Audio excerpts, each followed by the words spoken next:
Okey. Nak faham semua benda-benda ni, hak macam saya sebut depan awal tadi, automatik pengkajian dan analisis kita mesti bergerak atas kitab depa. Jadi sekarang hak sampai ke tangan kita, kitab baik. Kepada Nabi Musa, kitab apa? Nabi Musa, Taurat. Nabi Daud, Zabur. Nabi Isa, Injil. Nabi Muhammad, Al-Quran. Okey. Baik, Taurat hari ini dikenali sebagai Old Testament, Perjanjian Lama. Dan Injil hari ini New Testament. Zabur duduk dalam Old Testament ke New Testament? Zabur hari ni, hak mereka nisbahkan kitab Zabur ni duduk dalam Old ke duduk dalam New Testament? Tak pernah baca kitab Taurat? Zabur hari ni nama dia Mazmur ataupun Psalm. Pernah jumpa kata ni? Psalm ataupun Mazmur merujuk kepada Zabur, dia duduk dalam Old Testament. Dia duduk dalam Old Testament, bukan dalam New Testament. Sekarang nombor satu, kitab orang Yahudi sebenarnya ialah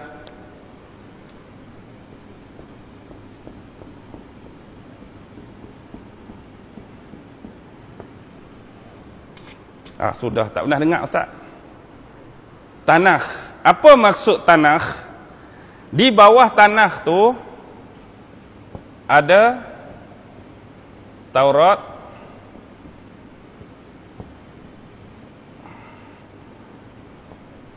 ada Nevi'im, ada Ketuvim. Bukan daun ketung Bawah Tanakh ada Taurat, Nevi'im dan Ketuvim. Sebenarnya kalimah tanah ni dia ambil kata-kata hak depan tu lah untuk menghasilkan kalimah tanah tu, tanaka tadi. Jadi daripada tiga hak depan tu dia menghasilkan satu benda yang umum dinamakan tanah. Okey.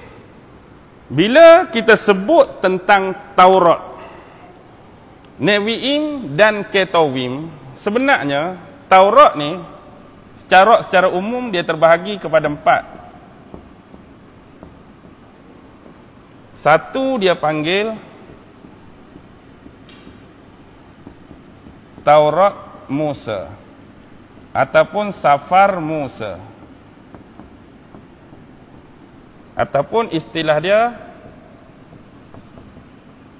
Pentateuch. Taurat Musa, Safar Musa, Pentateuch. Yang kedua dia sebut Safar Sejarah. Yang ketiga Safar Doa dan Syair. Yang keempat Safar Nabi-Nabi. Okey. Sebenarnya Taurat ni merujuk kepada Taurat Musa, Safar Musa. Nevi'im merujuk kepada Safar Nabi-Nabi. Ketuvim merujuk kepada Safar Sejarah dengan Safar Doa dan Syair. Tengok dulu, faham dulu. Sini 3, sini 4. Taurat memang Taurat Musa lah, Safar Musa. Nevi'im merujuk kepada cerita tentang Safar Nabi-Nabi Bani Israel. Ketuvim ni merujuk kepada Safar Sejarah, legenda, doa dan syair-syair, bentuk peribadatan. Okey. Nampak Boleh faham dah? Ke tak faham lagi? Nampak Okey. Sekarang kita nak bergerak. Tiga ni dalam bahasa Ibrani dia sebut Torah Shebichtaf. Torah Shebichtaf bermaksud undang-undang bertulis. Torah Shebichtaf ni bahasa Ibrani maksud dia undang-undang bertulis. Lah ni hak bertulis Taurat, Nevi'in, Ketuvim. Kalau kita baca Old Testament 4 ni je ada. Kecil kan? Sebenarnya dia ada 46 kitab.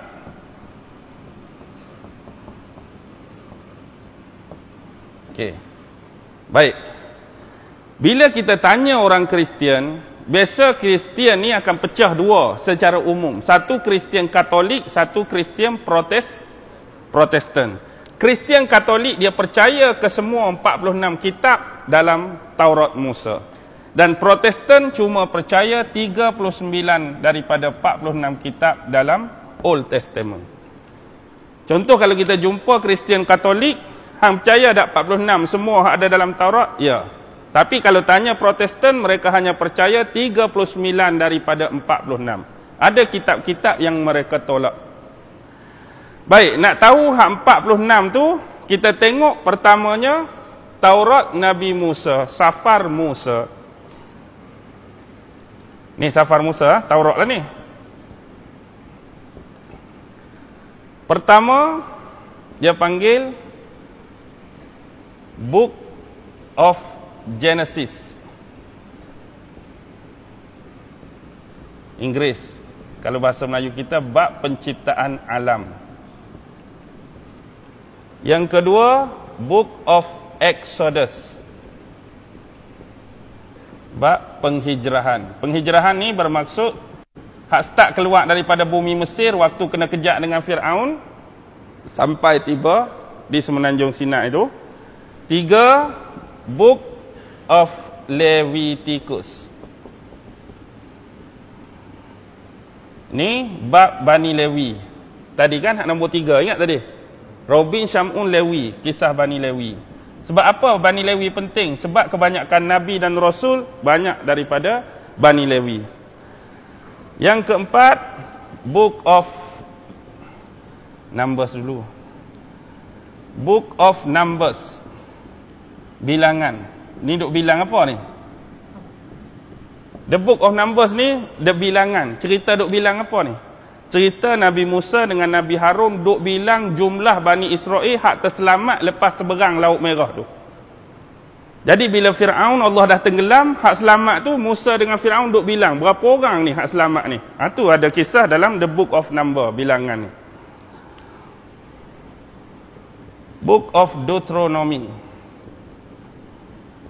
Deuteronomy ni kitab pengulangan. Pengulangan ni macam ni. Dalam kitab Bani Lewi ni dah ada perundangan, hukum, hakam, syariat, ibadat. Jadi pengulangan ni dia ulang balik ibadat-ibadat tambahan, hukum-hukum tambahan daripada yang dah terdapat daripada kitab Leviticus ataupun Bani Lewi. Baik. Sebelum kita bergerak lebih jauh, ada satu benda yang menjadi kemusykilan kita. Apa beza Taurat dengan Suhuf Musa? Satu hadis Nabi yang diriwayatkan oleh Abi Zar Al-Ghifari, Allah mengurniakan 100 suhuf dan 4 buah kitab. Allah dah turunkan 100 suhuf dan 4 buah kitab. 10 suhuf pada Nabi Adam, 50 suhuf pada Nabi Syis, 30 suhuf pada Nabi Idris, 10 suhuf pada Nabi Ibrahim. 10, 50, 30, 10, 100. Adam 10, Syis 50, Idris 30, Ibrahim 10. 4 buah kitab hak ni lah. Tapi bila kita semayang tarawih, habis 8 rakaat ke, kita semayang tarawih, habis 20 ke, rakaat pertama yang kita baca dalam solat witir, surah Al-A'la, ayat belakang tadi. suhufi Ibrahim wa Musa. Suhuf Nabi Ibrahim ada, suhuf Nabi Musa hak mana? Taurat ni ke suhuf Nabi Musa? Tak. Suhuf Nabi Musa lebih awal turun daripada Taurat. Pernah dengar tentang 10 Commandment? 10 perintah pada Bani Israel. 10 perintah lebih awal turun sebelum Taurat turun. Antara isi 10 perintah ni, contoh nak saya kena tulis sebab panjang. Jangan menyembah kepada selain Allah Subhanahu wa taala. Nak tulis ringkas ni Jangan menyembah selain Allah. Ringkas-ringkas nak bagi senang. Okey. Yang kedua, selepas menyembah, jangan kamu menyerupakan Allah ataupun apa-apa makhluk dengan mematungkan atau memberhalakannya. Jangan buat berhala lah, senang. Ayat tu dah terang dah. Nak buat nak semayang kat Tuhan, nak ibadat kat Tuhan, jangan buat berhala. Hak makhluk-makhluk dia lain, hak hidup pun jangan duk buat patung, jangan duk buat berhala. Yang ketiga, jangan mempermainkan kalimah dan nama Allah. Jangan permainkan kalimah dan nama Allah. Sebab apa? Ayat pertama kita baca tadi. Sebab orang Yahudi, dia suka berjanji atas nama Allah. Lepas tu dia khianat. Dia berjanji atas nama Allah. Dia mungkiri. Dia berjanji atas nama Allah. Dia buat rosak. Jadi lepas pada tu Allah tahu dah permainan dia. Siap-siap Allah bagi. Jangan mempermainkan kalimah dan nama Allah. Terutama tentang bab sumpah dan perjanjian. Yang keempat, ingatilah hari Sabat. Tahu hari Sabat? Hari Sabtu lah. Orang Yahudi kan hari Minggu dia hari Sabtu, Kristian hari Ahad, kita hari Jumaat. Dia ada satu peristiwa Black Sabbath. Sama dengan nama sebuah kumpulan heavy metal, Ozzy Osbourne penyanyi dia tu. Black Sabbath. Black Sabbath ni ada kisah. Allah kata hari Sabtu ni, dia sebenarnya nak ambil hari Allah buat penciptaan alam lah. Kan Allah kata dia buat alam ni dalam tempoh 6 masa. Kemudian dia rehat pada hari ke-7. Bagi orang Yahudi, hari Sabbath ialah hari ke-7. Jadi dia pun Allah bagi hari Sabtu tak boleh buat benda lain hak bersifat keduniaan. Hari Sabtu hanya berwirid, berzikir, semayang, berdoa, hal-hal ibadat saja. Jadi nak jadi satu kisah di negeri Elat di Palestin zaman Nabi Daud tu, ramai hak kerja sebagai nelayan. Jadi turun hari biasa, ikan tak banyak. Tiba-tiba hari Sabtu tak kerja, hari Sabtu tu lah ikan mari duk tepi muara, duk tepi kuala, duk tepi teluk. Banyak pula ikan hari Sabtu. Hari kita nak memancing, hari kita nak menjala tak banyak. Jadi dah timbul nak lawan dah. Nak lawan dah. Jadi dia pecah 3 golongan. Buka surah Baqarah ayat 65. Walaqad alimtumul ladzina i'tadaw minkum fis sabt faqulna lahum kunu qiradatan khasiin faja'alnaha nakalan lima baina yadayha wa ma khalfaha wa mau'izatan lil muttaqin. Ada satu golongan dia tak turun pi cari ikan. Dalam masa yang sama dia larang orang lain cari ikan. Hak ni selamat. Aku ingat janji dengan Allah tak turun hari Sabtu. Dan aku pun pesan kat kamu kalau ada niat nak turun, aku marah, aku larang. Hak ni selamat. Golongan yang kedua, dia sendiri tak turun. Tapi orang nak pergi cari, dia tak larang. Dia tak marah. Yang ketiga, memang cari nahas lah. Dia sendiri pun memang nak pergi cari ikan dah. Akibatnya Allah tukar bentuk dia jadi kunu kiradatan khasiin. Baqarah 66-65. Tu dipanggil peristiwa Black Sabbath. Sabtu yang hitam. Mungkin kumpulan tadi pun ambil atas peristiwa tu lah buat dia punya nama kumpulan tu. 5. Hormatilah hak ibu dan bapa. Yang ke-6, jangan membunuh. Yang ke-7, jangan berzina. Yang ke-8, jangan mencuri. Yang ke-9, jangan bersaksi palsu. ataupun tuduhan palsu terhadap orang lain. Tapi ayat dalam Taurat nombor 10, jangan menginginkan rumah orang lain. Zaman dulu tak ada harta kecuali rumah. Lah ni janganlah cuba nak ambil hak kepunyaan orang lain. Jangan ambil hak orang lain dengan secara zalim.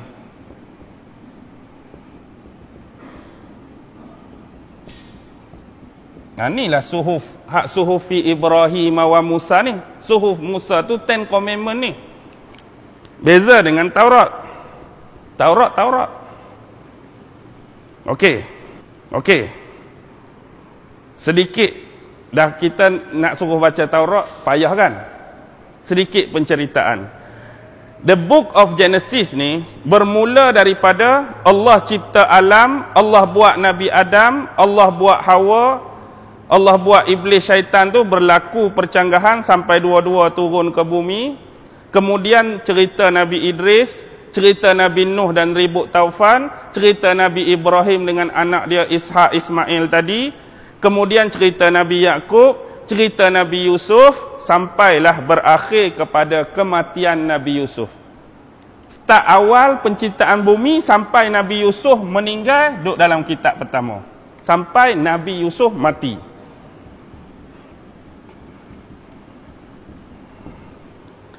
Masuk Exodus, hijrah ni, awal-awal kehidupan Bani Israel di negeri Mesir. Dulu kan Nabi Yusuf jadi Menteri Keuangan, bendahara negeri Mesir. Jadi dia maafkan adik-beradik dia, dia jemput pula bapa dia dengan adik-beradik dia mari ke Mesir. Jadi duduk di Mesir lama. Dan dia buat perjanjian dengan Bani Israel. Kalau kita masuk sama-sama, keluar pun sama-sama. Janji Nabi Yusuf dengan Bani Israel. Masuk sama-sama, keluar sama-sama. Malam hak nak berhijrah tu, tak jumpa jalan Nabi Musa, betul. Nabi Musa nak cari arah ke timur, nak pi ke Teluk Suez, tak jumpa jalan. Pi sana sesat, pi sini sesat, pi sini sesat. Allah suruh Nabi Musa kata, tapi kita macam hilang punca, hilang arah. Akhirnya ada seorang ulama pi jumpa dengan Nabi Musa, Rabbai Yahudi. Wahai Nabi Allah Musa, aku rasa aku tahu sebab apa kita jadi tak jumpa jalan. Kita jadi sesat. Sebab tok-tok kami dulu pernah bercerita, waktu awal Nabi Yusuf dan kumpulan-kumpulan keluarga Yahudi masuk ke bumi Mesir. Kita dah ada perjanjian, masuk sama-sama, keluar sama-sama. Jadi aku rasa Nabi Yusuf meninggal di Mesir. Cara yang terbaik ialah kita perlu cari kubur Nabi Yusuf, gali, ambil tulang dia, bawa sekali dengan kita. Tapi sekarang orang tua dah mati, siapa tahu Nabi Yusuf tanam kat mana? Kata ulama tu ada seorang makcik yang sisa-sisa masih hidup. Makcik tu je tahu di mana kubur Nabi Yusuf. Oh, papi cari makcik tu pula. Jumpa makcik tu. Ni duk tanya-tanya pasal kubur Nabi Yusuf apa je? Ni Nabi Allah Musa ni nak ajak Bani Israel keluar, Firaun tu zalim dah ni. Dia kata dengan syarat aku boleh tunjuk di mana kubur Nabi Yusuf, tapi satu perjanjian. Wahai Nabi Allah Musa, tengok betapa besar nilai hak dia nak cagaran tunjuk kubur Nabi Yusuf. Minta pada Allah biar aku ni dimasukkan syurga oleh Allah dan jadi teman kamu di syurga. Dia minta. Allah masuk dalam syurga tu, okey dah. Nak jadi teman Nabi Musa di syurga, baru aku tunjuk kubur Nabi Yusuf. Nabi Yusuf sanggup menerima janji tersebut, pergi tunjuk. Berada di sebuah tasik. Kubur duduk bawah tu, kena keringkan air dulu. Nak bagi kering tu, baru gali di tengah tu. Keluar cahaya, ambil lah. Yang tinggal pun cuma jasad Nabi Yusuf. Ambil hak tu, bubuh dalam keranda, bawa sekali. Barulah nampak jalan bercahaya melalui keranda tu. Keranda tu tunjuk jalan. Seolah-olah inilah janji Yusuf dulu. Masuk sama-sama, kita keluar sama-sama. Okey, lah cerita keluarlah. Bila keluar sampai, macam-macam lah cerita dalam ni. Orang-orang biasa hidup mewah di Mesir. Tiba-tiba lalu gunung ganang, batu batang, bahang caca. Wah, tak boleh tak gerak duduk lagu ni. Nak balik ke Mesir dah. Nak balik ke Mesir dah. Dia tak tahan dah. Yahudi ni bukan boleh tahan penat.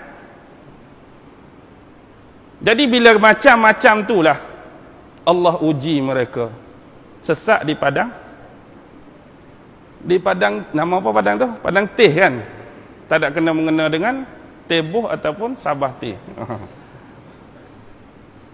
40 tahun sesat. Bukan sebentar. 40 tahun. Tu termasuk campur doa siapa? Bal'am bin. Pernah dengar tak? Bal'am bin Ba'ura. Termasuk doa Bal'am bin Ba'ura. Nak tepih Nabi Musa agar masuk dalam bumi Palestin. Macam-macam lah. Allah turunkan manna wa salwa. Nabi Musa naik terima Taurat. 40 hari 40 malam, terlebih 42 hari Samiri buat onar. Cerita Samiri pula panjang. Dua orang Musa tu kan. Nabi Musa bin Imran. Imran tu surah yang ketiga tu lah. Surah Ali Imran tu. Ali Imran tu keluarga Nabi Musa lah. Seorang lagi Musa bin Zafar. Musa bin Zafar ni Musa Samiri. Dua orang Musa, dua-dua nama Musa. Ni Musa Samiri, ni Musa Nabi. Baik, kecoh pula hak tu. Lepas tu bila pula sampai di tanah yang dijanjikan Palestin, sampai di sempadan, orang-orang hak pengikut Nabi Musa, dia tengok di sana ada apa? Di sana orang Kanaan besar-besar, sado-sado, kuat-kuat. Lagu ni tak beranilah nak masuk. Penakut orang Yahudi bukan lani takut mati. Zaman Nabi Musa lagi tak berani ya. Mana ada dalam sejarah bila Allah suruh berperang, Allah janjikan kemenangan. Kamu masuk lawan dengan orang Kanaan, aku janji kemenangan. Orang pajak son, masjid dekat masjid apa? Jemaah pajak song berlawan, bertikam dengan masjid Simpang 4. Tapi Allah janji pajak song menang punya. Semangat tak nak pergi perang? Semangatlah, Allah janji menang. Ni Allah janji dah menang, penakut juga. Orang Simpang 4 kuat-kuat tu. Padahal Allah janji menang sini. Tak mau masuk. Last kali celupan ni lah Allah tarik balik. Izhab anta wa rabbuka kan. Faqatila tu. Hang nak sangat Musa, hang masuk, hang dengan Harun, hajak tu hang sekali pi perang. Celupak ke tak celupak? Hang nak perang sangat, hang sekali masuk, ajak adik-beradik hang Harun, ajak Tuhan hang sekali pi perang. Kami tunggu sini. Tengok celupak tak celupak. Akibat celupak ni lah Allah tarik balik bumi Palestin untuk depa. Memang asal Palestin nak bagi dah. Tapi sebab celupak ni Allah tarik balik. Tapi hari ni dia duk claim hak dia lagi lah. Konon-kononnya. Sampailah Nabi Musa mati. Sampai berakhir, turun Taurat lah senang. Turun Taurat, habislah cerita pasal penghijrahan. Bani Lewi ni, anak-anak Nabi Yaqub tu panjang dah. Inilah banyak melahirkan Nabi, macam kita sebut tadi, Nabi Musa, Nabi Harun. Ni daripada Bani Lewi. Bilangan ni, jumlah Nabi Harun dengan Nabi Musa duk bilang Bani Israel hak selamat. Dalam Taurat disebut jumlah dia 603,550 orang. Jumlah ini hanya yang berumur 20 tahun ke atas. 20 tahun ke bawah tak ada dalam jumlah ni. Maksudnya lebih lagi pada jumlah ni. Hak dia bilang tu, hang umur berapa? 21, okey. Hang umur berapa? 18, 12 ni. Hak 20 tahun ke atas saja. Ramai. Tapi dah Samiri bawa sikit, hatu takut perang sikit, mati tengah jalan sikit, tinggal sikit lah. Pengulangan, ulang balik. Hukum hakam, syariat-syariat, ibadat-ibadat, ritual-ritual agama, ulang balik. Hak mana ada ni? Dalam ni. Okey, selesai. Snap, saya nak potong lah ni. Boleh balik pukul 12 tak? Lambat lagi ni. Baru duduk sini. Ni nak sampai sini ni. Okey. Tadi kita dah ada 5 kan? Kita nak 46 ni. Ni 5 dah ada. Okey, safar sejarah ada 16. Safar sejarah ni ya.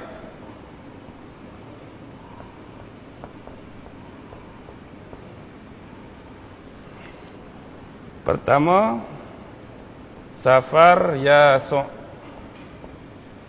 Kita teranglah senang. Sebelum pi. Tahu Yaso' siapa? Masa Nabi Musa ditanya oleh seorang lelaki pemuda Bani Israel, siapakah manusia yang paling alim? Obses Nabi Musa. Obses, dialah yang paling tahu, dia paling alim. Cepat dia bagi jawapan, tak berfikir dah siapa paling alim. Tapi terus dia bagi jawapan, akulah yang paling alim. Akibat obses tersebut, Allah tempelak dia. Tidak. Ada lagi salah seorang daripada hamba kami yang duduk dia di pertemuan dua laut, iaitu merujuk kepada Nabi Khidir lah kan. Baik, yang jadi teman kepada Nabi Musa nak pergi cari itu siapa? Kan Nabi Musa kan dia ada seorang peneman dia yang bawa kerajang, dalam tu ada ikan. Siapa nama Nabi tu? Nabi tu bukan biasa tu, Nabi tu. Ni depa sebut Yasya'. Kita sebut Nabi Yusha' bin Nun bin Afrasim bin Yusuf alaihissalam. Dia ni cicit Nabi Yusuf ha? Yusha' bin Nun bin Afrasim bin Yusuf alaihissalam. Dia adalah cicit Nabi Yusuf. Baik. Yusha' ni seorang Nabi, bukan Rasul. Jadi dengan kes Nabi Musa, dia pi nak cari Nabi Khidir. Bila dia pi cari Nabi Khidir, dia kena bawa ikan, betul? Ikan ni satu perlambangan.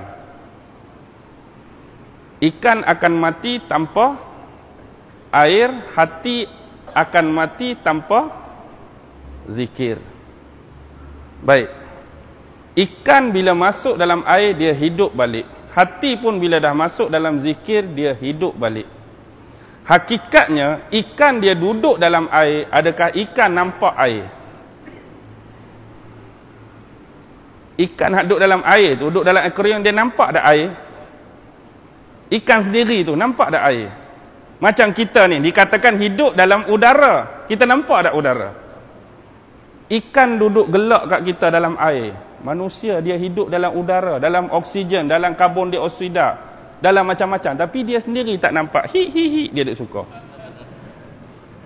Tapi kita pun boleh gelak kat dia. Ikan duduk dalam air, dia tak nampak pun air. Dia nampak sama macam kita nampak sekarang ni. Dia tak nampak air. Walaupun dalam tubuh dia sendiri berisi air. Kita macam-macam gas, kentut gas, sendawa gas, bersin gas. Nampak? Tapi bila Nabi Musa jumpa dengan Nabi Khidir, di mana watak ini hilang? Di mana watak ni hilang bila Musa start berguru dengan Khidir? Nabi Musa jalan 2 orang. Bila start Nabi Musa berguru dengan Khidir, di mana watak ni? Hilang terus. Takkan tinggal kawan kot. Jalan jauh-jauh. Cuba baca Quran. Pi mana watak ni hilang? Anda sanggup ke berjalan 2 orang jauh-jauh, tiba-tiba nak jumpa Tok Guru, anda tinggal kawan dah? Ada tak watak ni keluar? Waktu Musa berguru dengan Khidir, naik perahu ke, bunuh budak ke, ada tak watak ni bersama? Watak ni duduk mana? Awak hilang terus. Cari sendirilah. Cari sendiri pasal apa? Okey. Baik. Dia ni yang ganti Nabi Musa dengan Nabi Harun. Waktu sebelum masuk, Nabi Harun pun dah wafat. Nabi Musa pun dah wafat. Tapi Nabi Musa malu. Dia minta dengan Allah. Sebab Allah tarik balik kan. Sebenarnya boleh masuk dah. Tapi Nabi Musa malu akibat perangai Bani Israel. Musa minta, ya Allah, kalau kamu nak matikan aku, biarlah yang berdekatan dengan bumi Palestin. Dia nak masuk dalam, malu dah perangai tadi.